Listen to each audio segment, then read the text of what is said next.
solve some of the challenges we're facing as a continent, as countries.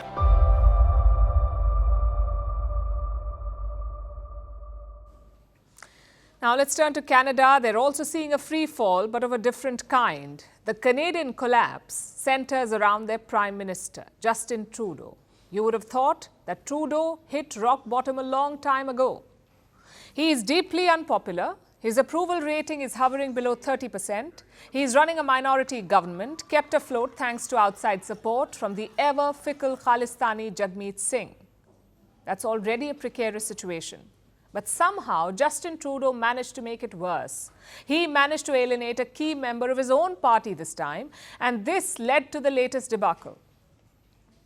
Trudeau's Deputy Prime Minister, Chrystia Freeland, has resigned. She was also Canada's Finance Minister. Freeland publicly tendered her resignation with this scathing letter. She says that Justin Trudeau asked her to step down from the Finance Ministry. This happened on Friday. She said they had been at odds for weeks over Canada's finances. Freeland wanted to cut spending. She wanted to rein in the budget deficit, which had ballooned to 60 billion Canadian dollars. Her target was 40 billion. The budget deficit was 60 billion. But Trudeau was not letting her do it. He refused to control government spending. So now she's resigned. And in her resignation letter, Freeland said that Canada needs to prepare itself for Donald Trump. He will take over as the US president in about a month's time, and he has threatened tariffs on goods from Canada. Trump could impose tariffs as high as 25%. This would wreck Canada's export sector. So Freeland said that Ottawa needed to keep, and I'm quoting, needed to keep its fiscal powder dry. And it seems Justin Trudeau was not thinking about Canada, he was just thinking about himself. Trudeau is planning to dole out money, $250 to Canadians earning less than $150,000 annually. This is to curry favor with the public. I just mentioned how Trudeau is extremely unpopular these days. When he first took office, his approval rating was around 63%. In June this year, it tanked to 28%. There's no way he's getting re-elected, not as things stand. Canada is going to polls in 2025 by October at the latest. So Justin Trudeau decided to shell out some cash to pay people to improve his popularity. But Freeland has called it a costly political gimmick. Those were her exact words, costly political gimmick. In the resignation letter, this is what she said.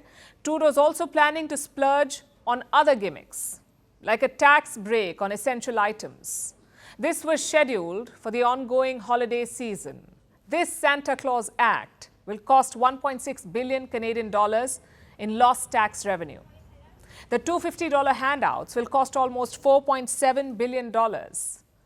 This is when Canada's budget deficit is already $20 billion above the target.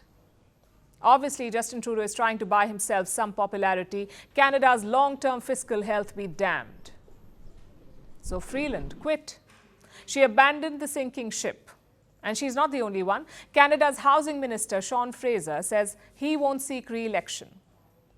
That means he will probably get removed from the cabinet soon.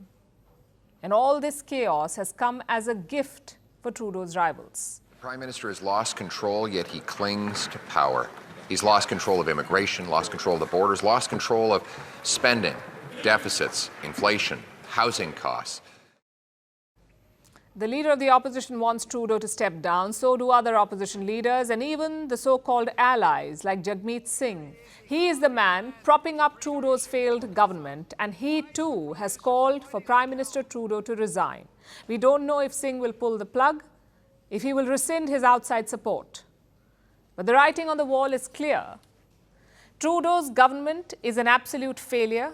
He needs to make way for a fresh election, so that the Canadian people can elect a government that works. But Trudeau refuses to do the right thing. He's appointed a new finance minister, a loyalist and a close friend.